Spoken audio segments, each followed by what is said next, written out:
요한계시록 5장 9절입니다. 제가 읽겠습니다. 요한계시록 5장 9절. 새 노래를 노래하여 가로되 칡을 가지시고 그 인봉을 떼기에 합당하시도다. 일찍 죽임을 당하사 각 족속과 방언과 백성과 나라 가운데서 사람들을 피로 사서 하나님께 드리시고, 누가 하신 일입니까? 그리스도가 하신 일이에요. 일찍 죽임을 당하사. 자, 그리스도가 하신 일이 뭐란 얘기예요? 사람들을, 짐승을 구원한 게 아니에요. 천사를 구원한 것도 아니에요. 오직 우리 사람을 구원하려고 자기 피로 사서 하나님께 사람을 되돌렸다라는 얘기입니다. 피로 사는 게 있었습니까? 없었습니까? 있었습니다. 여기 분명히 드러나죠? 그러면 자, 생각하세요. 아까 제가 얘기하고자 하는 겁니다. 이제 본론이. 그러면 하나님께서 자기 백성이 사탄의 종으로 팔려서 값을 지불하고 되돌려놔라 할 때 사탄에게 줬다라고 주장하면은 자꾸 그거 성경적이지 않다라고 신학자들이 그 이단적 사상이다 라고 얘기를 하는 거예요. 신학 이론에 있습니다. 그러면 여기 생각하십시오. 지금 분명히 그리스도께서 자기 피로 사서 사람을 하나님께 바쳤다라고 돼 있죠.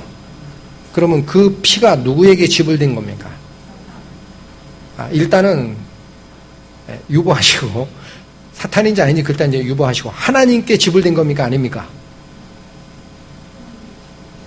사람이 지불된 거예요. 자, 이거 보세요. 사람이 여기 종에 팔렸어요. 피로 사람을 샀어요. 사람을 하나님께 드렸어요. 그럼 이 피값을 하나님께 드린 겁니까? 그건 말이 안 돼요. 거래 관계상. 맞죠? 하나님은 사람을 받으시는 거예요. 피값은 다른 자가 받는 겁니다. 그럼 누가 받겠어요? 그렇죠. 원래 종으로 팔려서 네 친족 중 누구 하나가 이방인에게 종으로 팔렸으면 너희의 친족 근족 중 하나가 그를 돈 주고 사서 양민으로 다시 되돌려라 할 때 돈은 누구에게 가는 거예요? 나를 종으로 잡고 있었던 주인에게 가는 겁니다. 죄의 압이 누구? 사탄에게 지불되는 거예요. 그거 참 이상하다.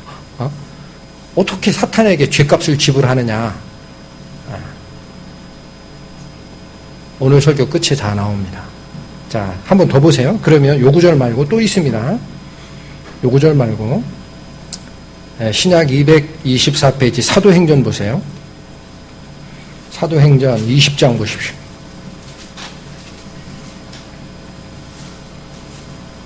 사도행전 20장 신약 224페이지 28절 읽겠습니다. 이건 사도 바울이 에베소 교회에 장로들을 모아놓고 자기가 나중에 성령이 가르쳐주는 바가 있어서 로마에 옥살이 하러 갈 것이다를 알았어요. 그래서 에베소 지역이나 터키 지역에 있는 그 장로들을 모아놓고 당부하는 말을 하는 겁니다.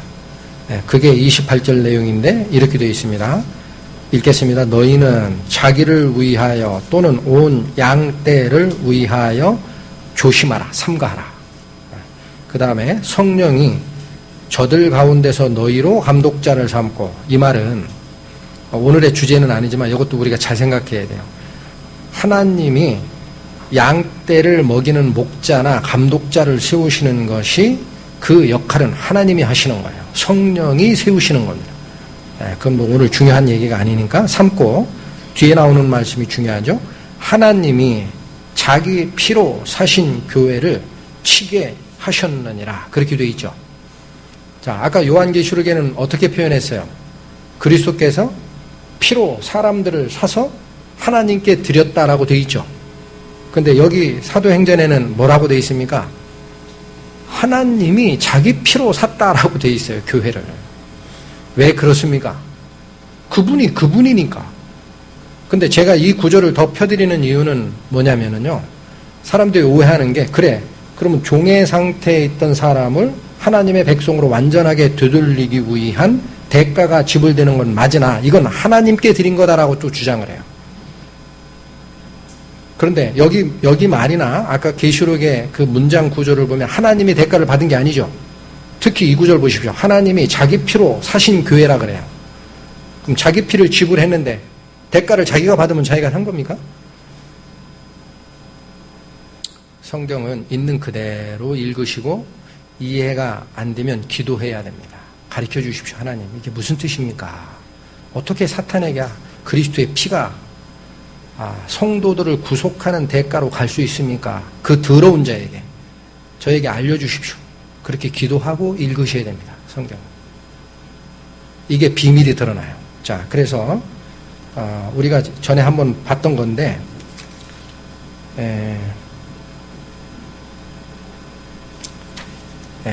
그 대속죄일의 규례를 다시 한번 가보실게요. 레위기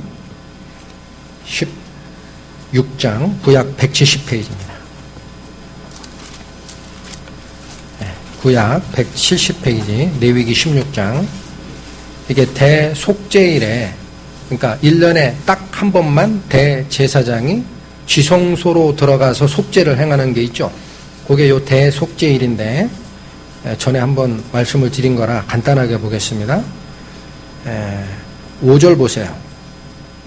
레위기 16장 5절. 이스라엘 자손의 회중에게서 속죄 제물을 위하여 숫염소 둘과 번제물을 위하여 숫양 하나를 취할지니라 라고 되어 있어요. 그러면 숫양은 번제물, 그거는 다 태워서 드리는 거고, 앞에 두 염소는 무엇을 위하여 취하라라고 되어 있습니까? 속죄 제물입니다. 이게 속죄 제 역할을 하는 염소가 두 마리가 선정이 됩니다. 그 다음에 8절로 갑니다. 두 염소를 위하여 제비 뽑되, 그러니까 두 마리가 다 속죄제인데 그 중에 하나는 역할이 있고 하나는 다른 역할을 지워야 됩니다. 그래서 제비 뽑게 하는 거예요. 제비 뽑게 하라. 한 제비는 여호와를 위하고 한 제비는 아사셀을 위하여 할지며. 자, 이게 무슨 소리예요? 속죄제로 사용된 염소가 두 마리인데 하나님은 하나의 속죄제는 여호와께 드리는 용도고 하나는 아사셀에게 보내는 용도다라는 얘기입니다. 그렇죠? 그 다음에 뭐라고 되어 있어요? 아사셀을 위하여 제비 뽑은 염소는 안 죽입니다. 잘 보세요. 산대로 여호와 앞에 두었다가 그것으로 속죄하고 아사셀을 위하여 광야로 보내라 라고 되어 있습니다. 그렇죠? 그 다음 20절 가보세요. 그 지성소와 회막과 단을 위하여 속죄하기를 마친 후에 산 염소를 드리되. 자, 여기 좀 제가 바빠서 그러는데 15절 먼저 볼게요. 또 백성을 위한 속죄제 염소를 잡아. 자, 아까 제가 속죄제 염소가 두 마리가 선정이 된다 그랬죠? 하나는 여호와를 위해서, 하나는 아사셀에게 보내기 위해서 제비 뽑게 하라. 그런데 아사셀을 위하여 보내는 염소는 죽이는 게 아니다 그랬어요. 산채로 여호와 앞에 두었다가 아사셀을 위해서 보내야 된다. 그런데 요 15절에 있는 또 백성을 위한 속죄제 염소를 잡아 그 피를 가지고 장 안에 들어가서 이렇게 제사하라라는 말이 먼저 나왔어요. 그럼 이 염소는 뭘 얘기하는 거예요? 여호와 앞에 목베임을 당하고 그 피가 드려지는 속죄제로서의 염소의 역할이 있습니다. 그게 다 끝난 다음에 그 말입니다. 20절 가세요. 그 지성소와 회막과 단을 위하여 속죄하기를 마친 후에 뭐를 드려라? 이제 산 염소, 아직 살려놓은 염소가 하나 또 있죠. 얘를 마저 드려라라는 거예요. 드리되. 자, 어떻게 드리는지 나와요. 방법이. 21절. 아론은 두 손으로 산 염소의 머리에 안수하여 이스라엘 자손의 모든 불의와 그 범한 모든 죄를 고하고 그 죄를 염소의 머리에 두어 미리 정한 사람에게 맡겨 어디로 보내라? 광야로 보내라. 왜 광야로 보냅니까? 아까 10절에 나오죠. 10절 다시 보세요. 아사셀을 위하여 제비 뽑은 염소는 산채로 여호와 앞에 두었다가 그것으로 속죄하고 아사셀을 위하여 광야로 보내라라고 돼 있죠. 그럼 도대체 아사셀이 뭐냐라는 겁니다. 아사셀이 뭐냐? 이 아사셀의 정의에 대해서 원래 지금 레위기나 구약 성경은 유대교에서도 믿고 있죠. 그리고 이 구약에 정통한 자들이 유대 선생이라는 납비들이 있어요. 여러분 알 것이 구약에 원래 정통했던 유대 납비의 전승이나 해석에 따르면 아사셀 그러면 한마디로 딱 통합니다. 이견이 없어요. 광야에 있는 악령 그렇게 나옵니다. 그런데 신약에는 그러니까 신약이 아니라 그 뒤에 이 성경 말씀이 각 나라 말로 번역돼서 나오죠. 그런데 요 아사셀을 위한 염소라는 말에 이 말이 킹 제임스 성경에 가면 아사셀이라고 안 돼 있습니다. 뭐로 바꿔놨느냐? 희생염소 그렇게 바꿔놨어요. 희생염소. 그 얘기를 조금 설명을 드려야 됩니다.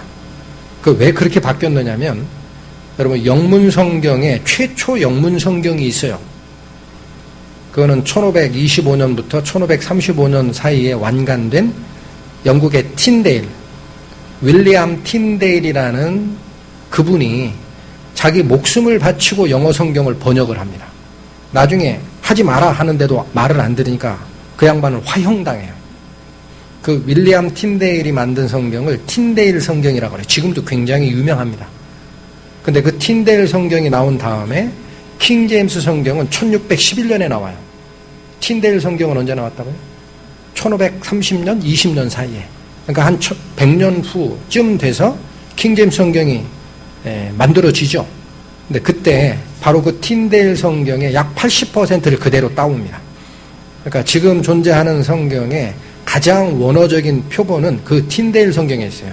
그분이 화형당하면서까지 내 하나님의 말씀을 전해야 되겠다 하고 번역한 게 틴데일 성경. 근데 그 틴데일 성경의 초판에 요 아사셀이라는 그 단어의 뜻, 아잘젤이라고 할 때 그 아잘젤이라는 것을 제가 좀 찾아보니까 에지오젤이라는 단어로 잘못 읽어요.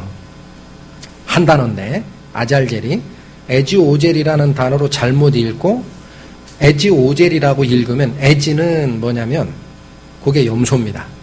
오젤이라는 것은 사라지다라는 뜻의 히브리어예요. 그 둘을 합치면 뭐예요? 사라지는 염소, 광야로 보내는 염소. 그래서 본인이 의역을 해서 희생염소라고 번역을 하기 시작해요. 영어로 scapegoat라고 번역을 하고 킹제임스 성경도 그대로 따온 겁니다. 그래서 그 킹제임스 성경에 아자젤이라는 단어가 사라졌어요. 그런데 재밌는 것은 그 틴데일 성경을 번역했던 그 이후에 한 300년쯤 지난 다음에 1884년 판에 가면 틴데일 성경은 옛날에 그걸 잘못 읽었다 그래서 지금은 아잘젤로 바꿔놨어요. 틴데일 성경. 우리가 그 히브리를 잘못 오해를 했다. 그러니까 제가 이 말씀을 드리는 이유가 있습니다. 우리가 킹제임스 성경 많이 읽죠. 그래서 거기에 희생염소라고 돼 있으니까 염소를 희생염소로 보낸 거지 광야에 있는 악한 영인 아사셀이라는 게 그 죄값을 받는 게 아니다 라고 자꾸 주장을 해요. 그게 잘못된 겁니다. 히브리의 전통이나 구약의 전통은 아자젤 그러면 그건 무조건 악령이에요. 사막에 있는 악령이에요. 그게 그대로 드러난 게 신약에 있죠. 어떻게 되어 있습니까? 예수 그리스도께서 세례 요한에게 세례를 받으시고 하늘에서 성령이 비둘기같이 임하신 다음에 나의 사랑하는 자라 선포가 일어나죠. 그 다음에 어떻게 됩니까? 성령이 예수를 광야로 몰아냈다라고 되어 있어요. 40일을 광야에 있어서 사탄에게 각종 시험을 받았다라고 되어 있습니다. 그게 바로 아잘젤의 역할이에요. 광야에 가서 누구한테 시험 받았어요? 예수님이. 사탄에게. 나중에 보니까 죄가 하나도 없는 하나님의 아들이 맞거든요. 그러니까 이거 그냥 와서는 내가 멸망당하겠구나 하고 사탄은 마지막에 3가지 시험을 다시 줘서 유혹이죠. 넘어뜨리려고 하죠. 온 천하를 보이고 나한테 경배하라. 그럼 내가 이걸 다 주겠다 그러죠. 예수님이 뭐라 그래요? 내 하나님을 시험치 마라 그래요. 오직 하나님을 섬길 뿐이라. 기록된 말씀으로 대항하시죠. 이런 모습들이 신약에 분명히 보이지 않습니까? 광야에 가서 시험받은 염소, 희생염소 아사셀이 아사셀에게 보내는 염소 역할을 누가 하신 거예요? 예수님이 하신 게 보이잖아요. 왜 자꾸 아니라 그래? 분명하게 보이는데. 그 광야에 40일을 있으면서 예수를 시험한 존재가 누굽니까? 복음서 가서 보세요. 누가 시험했느냐? 사탄이 시험하는 거예요. 그 역할을 하신 거예요. 아시겠죠? 자, 그러면 지금 레위기 16장에 있는 요 대속죄일의 규례에서 보면은 아사셀에게 보내는 염소의 역할이 분명히 드러나 있어요. 뭘 위해서 보내라고 돼 있어요? 모든 백성의 죄를 그 속죄 염소 위에다가 고하고 죄짐을 지고 광야에 있는 아사셀에게 보내라라는 거예요. 이 역할이 뭐냐? 죄를 take away 하는 그리스도의 역할입니다. 옛날 구약의 제사는 덮어만 놨지 죄가 온 원천으로 죄를 되돌리고 격리시키는 역할은 못했던 거예요. 근데 그 역할이 누가 할 수 있는 거예요? 동급인, 친족과 동급인 사람의 모습을 쓰고 오신 예수 그리스도의 피만이 그 대가를 지불하고 완전하게 구속해내는 역할을 하시는 겁니다. 그럼 여기서 이제 하나 더 아셔야 됩니다. 그럼 생각하십시오. 왜 그러면 분명히 아자젤이라고 돼 있고 구약 성경의 전통에 의하면 광야에 사는 악령이라고 돼 있는데 신약 성도들이 번역하다가 자꾸 희생염소라고 바꾸고 이렇게 하느냐면 그 사상, 사탄에게 대가를 줬다라는 그 속전설이라는 거예요. 속전설. 이 속전설이 중간에 오리겐이라는 신부 때문에 의미가 왜곡이 됩니다. 그래서 그게 이단 사상으로 이미 제껴놨어요. 그래서 그 얘기를 안 하려고 자꾸 다른 걸로 바꾸는 거예요. 오리겐이라는 신부는 연옥설을 주장한 자고 성모 마리아 숭배를 얘기한 자입니다. 가톨릭의 신부였어요. 그 오리겐이라는 자가 속전설을 뭐라고 얘기했느냐? 하나님이 핏값으로 주고 사탄으로부터 사람을 구했다 이렇게 얘기한 게 아니라 사탄하고 계약했다 그래요. 그래서 내 아들을 대신 줄 테니까 네가 가지고 있는 네가 구속하고 있는 사람들 꺼내라 하고 줬는데 예수가 부활했다. 그래서 사탄은 속았다. 이렇게 얘기를 하는 게 오리겐의 속전설이에요. 그래서 자꾸 속전설이란 대가를 지불하고 꺼냈다라는 것이 이단화가 되어 있는 거예요, 지금. 그런데 생각하십시오. 좀 잘 생각하셔야 돼요. 성경적으로 아무리 봐도 아시겠죠? 복음서에 있는 광야에 가서 시험을 받은 희생염소 역할을 하셨던 그리스도가 글로 간 것도 맞고 거기 그 시험하는 자도 사탄도 맞고 맞아요. 그 다음에 분명히 뭐라고 그래요? 자기 피로 사신 교회라고 그럽니다. 그럼 우리가 지금 그 신학자들이 오해했던 그 부분을 생각해야 돼요. 사탄은 하나님의 아들인 그리스도의 피를 받고 사람들을 내줄 수밖에 없느냐라는 거예요. 더 이상 얘기할 수 없느냐? 있습니까? 없습니까? 우리가 구원받을 때 이미 들었던 거예요. 복음 집회 때. 죄를 안 짓는 방법이 있어요. 천국에 가려면. 그런데 안 되죠. 그럼 마태복음에 예수님께서 오셔서 한 말이 있습니다. 뭐라고 되어 있어요? 홀이라도 남김이 없이 갚기 전에는 결코 거기서 나오지 못하리라 그러셨어요. 이 말을 살짝 바꾸면 무슨 얘기입니까? 홀이라도 남김이 없이 눈곱만큼도 남김이 없이 죄값을 다 갚으면 나온다는 얘기입니다. 그게 무슨 뜻이에요? 그리스도의 피값이 우리 죄를 완전히 치르는 역할을 하면 우리는 죄의 속박에서 구원함을 입는다라는 얘기입니다. 그럼 죄를 졌는데 값을 뭘로 갚아야 됩니까? 죄의 싹슨 사망이요라고 되어 있어요. 그래서 죽음으로 갚는 거예요. 누가 죽어요? 내가 죽어야 될 거를 그리스도가 대신 죽는 겁니다. 맞죠? 그러니까 우리를 대신하여 첫 언약 때 범했던 죄들을 속하시려고 죽으사라고 되어 있잖아요. 죄값을 치르는 거예요. 누가? 그리스도께서.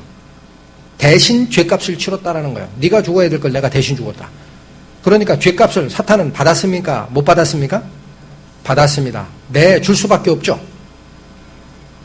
그 뒤가 중요한 겁니다. 그러면 그리스도의 피를 죄값으로 받은 거예요, 사탄이. 그거 제사 받은 겁니까? 하나님의 아들이 사탄에게 제사를 드린 겁니까?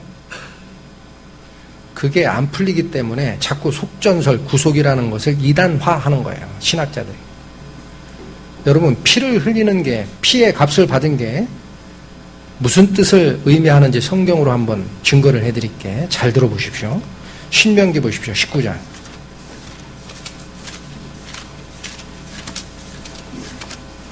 구약성경 292페이지.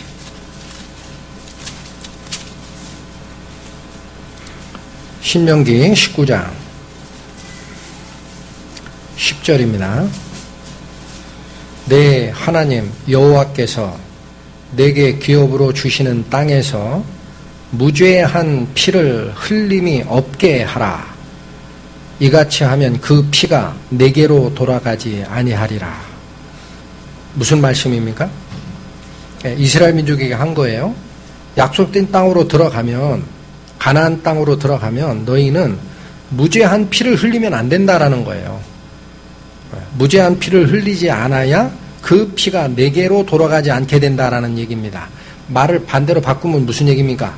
무죄한 피를 흘리는 자는 그 피가 내게 돌아온다라는 얘기죠.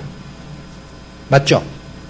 네, 또 있습니다. 13절 보세요. 내 눈이 그를 긍휼히 보지 말고 무죄한 피 흘린 죄를 이스라엘에서 제하라라고 되어 있어요. 여기서 제하다라는 단어를 영어 성경에 put away로 썼어요. 그게 take away나 뜻이 같아요. 치워라, 이거 네 지경에서 치워라. 그리하면 내게 복이 있으리라. 무슨 말입니까? 여기 하나의 원리가 나옵니다. 죄가 있는 자를 하나님이 돌로 쳐라, 율법에 따라 죽여라 라는 것은 그 피값이 나한테 오는 게 아니에요. 그 피가 자기 머리로 돌아가리라 라고 되어 있어요. 그가 죄가 있기 때문에 죽은 거다. 그런데 죄가 없는 자를 내가 잘못해서 죽이거나 하면은 피값이 어디로 온다는 얘기입니까? 나한테 온다라는 얘기예요. 한 구절 더 찾아보겠습니다. 민수기 35장.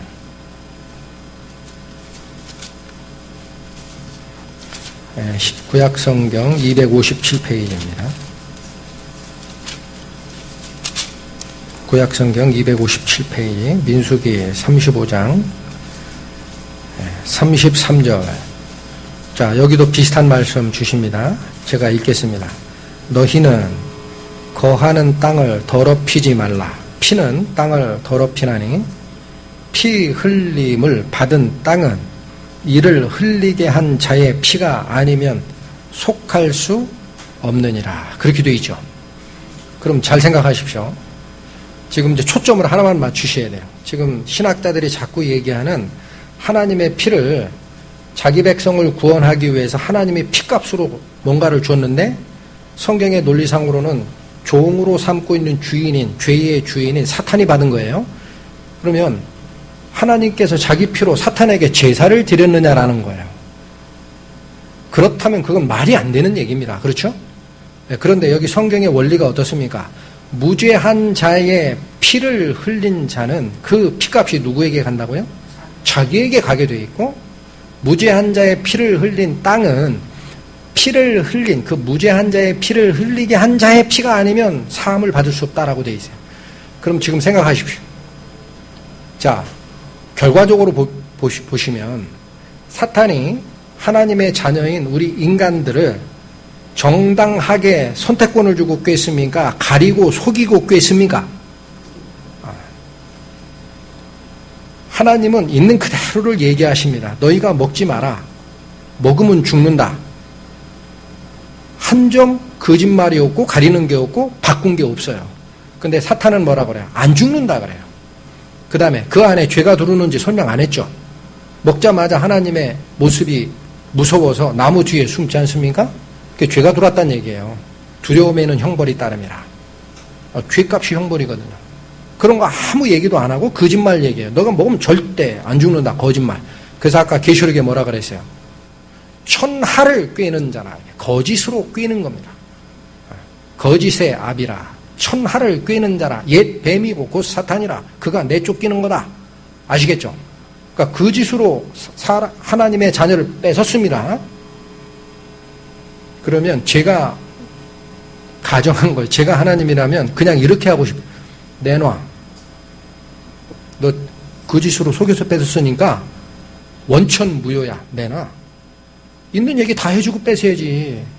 그럼 사람이 네 말을 따라갈 것 같냐? 너 전부 거짓말하고 뺏었잖아. 내놔 하고 싶어요. 그렇죠? 하나님이 그렇게 하십니까? 안 하십니까? 그렇게 안 하세요. 왜 안 하십니까? 욥기도 나왔어요. 사탄이 뭐라 그래요? 욥이 나한테 얼마나 충성된지 아느냐? 천사들 보고 딱 칭찬을 하니까 하나님이 너희가 두루 다니다가 욥이라는 자를 보았느냐? 그가 나한테 얼마나 충성된지 아느냐? 그런 자를 본 적이 없다 했더니 사탄이 고소하기를 뭐라 그래요? 재물 주니까 그렇죠, 하나님. 뺏어보세요. 그 욕할 거예요. 해보니까 안 돼요? 그러면 그 몸을 괴롭게 하십시오. 그럼 이번엔 정령 하나님을 저주할 것이다. 했습니까? 안 했습니까? 안 하죠. 하나님이 엉뚱한 소리 하지 마라, 이놈아. 그런 게 아니야. 내가 법이야. 네가 잘못 생각한 거야. 그렇게 얘기해요. 한번 해봐라 그래요. 한번 해봐라 그래요. 왜? 그래야 교훈을 얻는 거예요. 그래서 하나님께서는 거짓으로 뺏어간 그 사탄의 유혹을 원천무효야 돌려내 할 권한이 충분히 있으시지만 안 하시는 거예요. 어떻게 합니까? 네가 잘못됐다라는 거를 100% 교훈을 해줄게. 그런 거예요. 그러니까 너는 속임으로 뺏었지? 나는 법과 사랑으로 모든 걸 드러내겠다.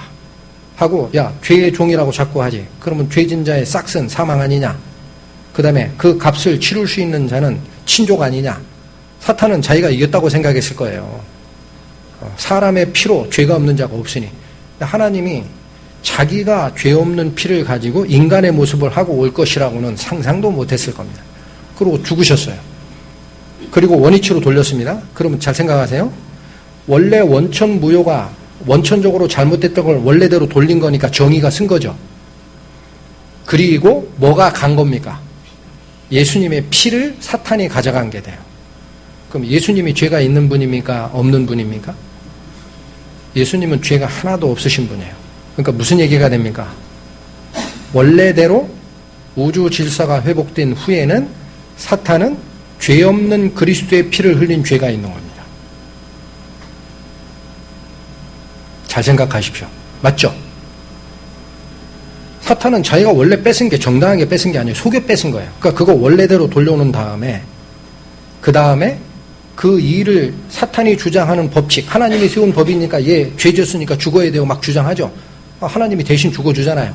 네가 원하는 대로 해주마 하고 결론을 딱 보니 죄 없는 그리스도의 피를 흘린 결과만이 남는 겁니다. 사탄에게. 그러면 그 죄는 사함이 어떻게 해야 돼요? 그자의 피가 흘려지지 않으면 사함이 없습니다. 갚을 수 있어요, 사탄이? 사탄은 영입니다. 창조주 하나님처럼 사람을 통해 죄 없는 피로, 말하자면 죄 없는 피를 가진 육체로 오는 능력이 없어요. 그게 뭐냐? 사탄이 영원히 저주받는 거예요. 어떻게 할 수가 없습니다. 하나님의 그 공의 앞에. 그렇죠?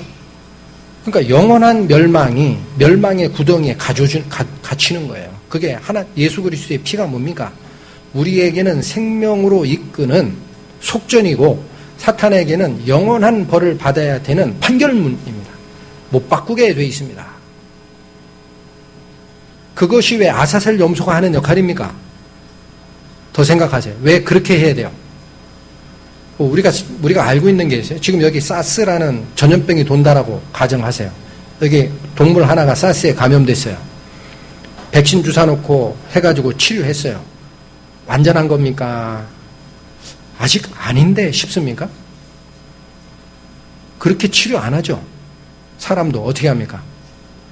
얘가 감염된 거는 그렇게 치료를 해요. 그러나 얘에게 병균이 온 원천이 있죠.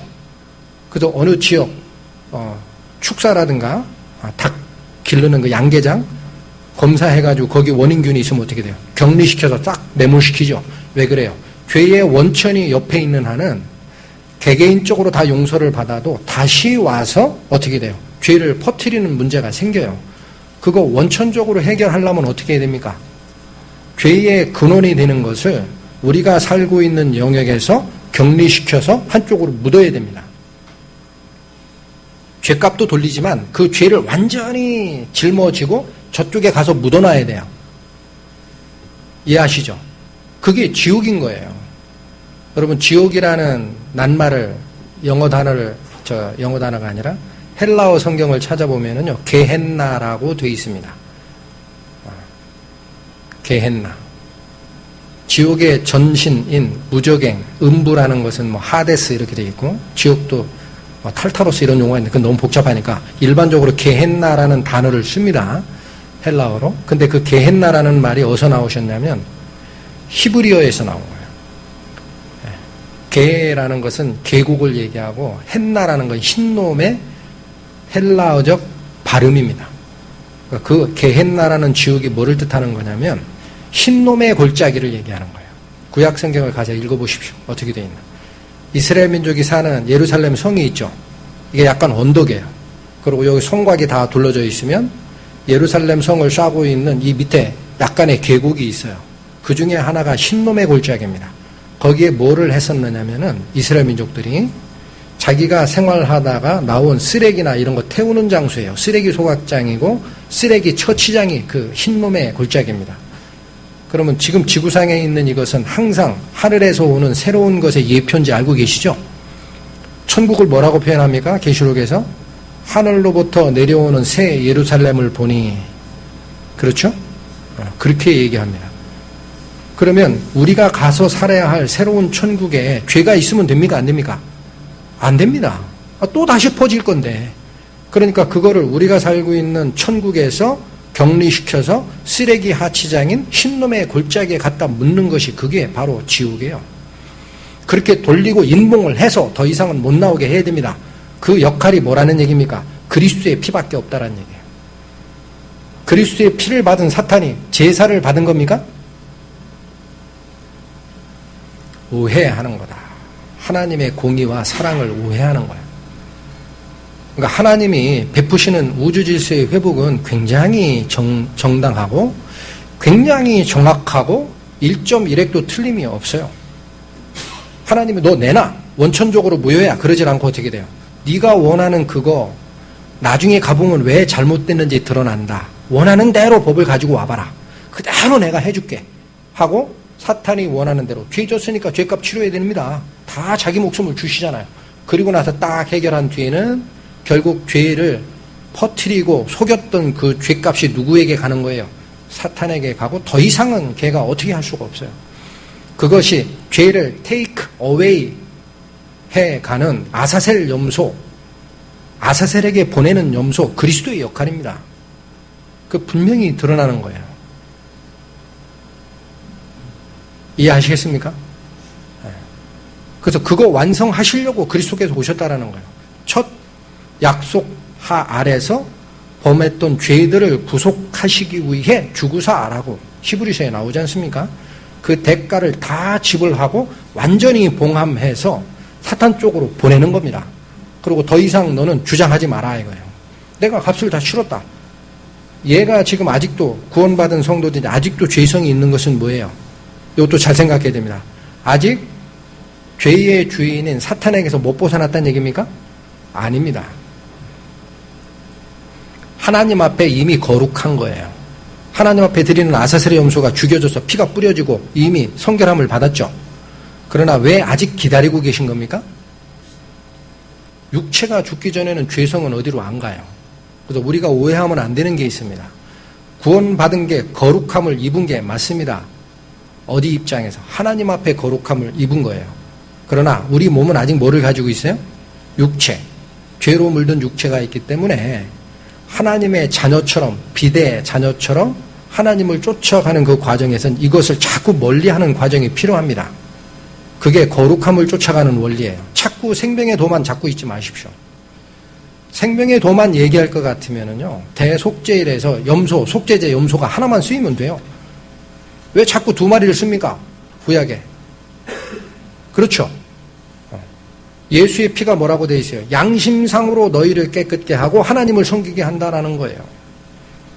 염소와 송아지 피는 양심상으로 죄를 깨끗게 하는 능력은 없었다. 덮어만 놓는 거였다. 분명히 드러납니까? 네. 이게 바로 우리가 잘못 생각하는 게 있어요. 하나님의 사랑이 있으면 공의는 전에부터 가끔 얘기하는데 우리가 하나님의 은혜로 구원을 받았지 않느냐. 그러니까 율법은 필요 없다라고 치워놓는 버릇이 있어요. 하나님이 자기 사랑으로 완성하신 것은 무엇을 완성하신 거예요? 그리스도의 구속사를 보십시오. 뭐를 완성하신 거예요?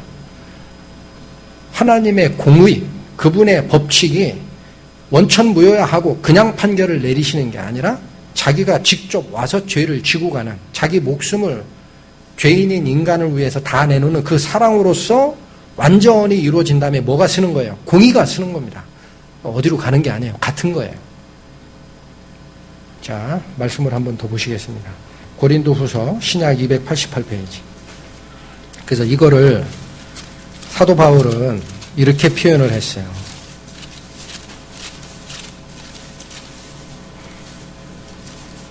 고린도후서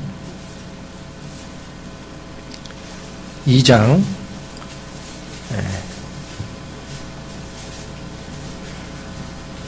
14절부터 16절까지 제가 읽겠습니다. 항상 우리를 그리스도 안에서 이기게 하시고 우리로 말미암아 각처에서 그리스도를 아는 냄새를 나타내시는 하나님께 감사하노라. 15절 봅니다. 우리는 구원을 얻는 자에게나 망하는 자에게나 하나님 앞에서 그리스도의 향기니. 16절 이 사람에게는 사망으로조차 사망에 이르는 냄새요 저 사람에게는 생명으로조차 생명에 이르는 냄새라. 누가 이것을 감당하리요? 뭘 말씀하신 겁니까? 그리스도가 하신 그 일의 결과가 이거란 얘기입니다. 그리스도의 향기를 우리가 전하는 자다. 그러나 사망하는 멸망하는 자에게는 사망을 조차 사망에 이르는 냄새가 되고 생명을 얻는 우리에게는 생명으로조차 생명에 이르는 향기가 된다라는 겁니다. 그게 그리스도의 피의 의미예요. 사탄은 영원히 죄를 가지고 자기가 죄값을 치를 수밖에 없습니다. 두 가지 역할이 지금 드러나는 거죠. 그래서 이 역사가 그리스도의 이 역사가 다 완성된 다음에 골로새서 어떻게 얘기하시는지 잠깐 볼게요. 골로새서 신약 326페이지 골로새서 2장 14절 15절 보겠습니다.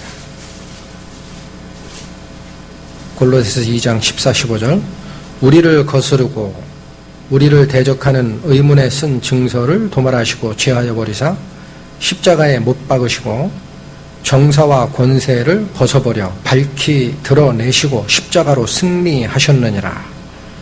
전에 한번 말씀드렸던 구절이죠. 이 15절이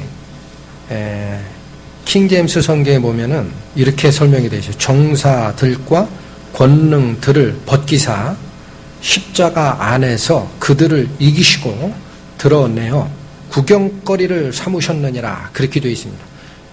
그게 정사와 권세들이라는 것이 사탄이 타락할 때 하늘의 별 3분의 1을 끌고 내려왔다라는 표현을 했다 그랬죠. 거기에 동참했던 천사의 무리다라는 겁니다. 그러니까 그들도 자꾸 뭐라고 하는 거예요. 하나님이 사탄을 저주하는 것이 자기가 재판장이니까 자기 마음대로 했다라는 생각이 있는 거예요. 그러니까 공정하지 않다라는 생각이 있었던 거예요. 그거를 예수 그리스도의 십자가 사역이 끝난 다음에는 뭐라고 얘기하십니까? 니네들이 잘못됐다라는 거예요. 봐라, 속여 뺏은 죄가 어떤 건지 아느냐? 아시겠죠? 이게 십자가에서 승리하신 하나님의 영광의 선포입니다. 자, 시편 한번 보시겠습니다. 신약성경 867페이지. 구약성경 867페이지. 시편 89편 14절. 제가 읽겠습니다. 의와 공의가 주의 보좌에 기초라. 인자함과 진실함이 주를 앞서 행하나이다. 아주 짧은 구절이죠. 하나님은 어디에 앉아 계신 거예요? 의와 공의. 하나님은 공의로움, justice. 1.1획도 틀림이 없어요. 그게 하나님이 앉아 계신 보좌의 밑에 기초석이라는 얘기입니다. 그건 안 바뀌어요. 그런데 일을 하실 때는 어떻게 일을 하시냐면 인자함과 진실함이 주를 앞서 행하나이다라고 되어 있죠. 여기 인자함이라는 말은 사랑이에요. 사랑. 자비, 사랑. 그러니까 하나님이 자기 공의를 나타내실 때 법을 가지고 직접 집행하시는 게 아니라 뭐를 통해서 일을 하시는 겁니까?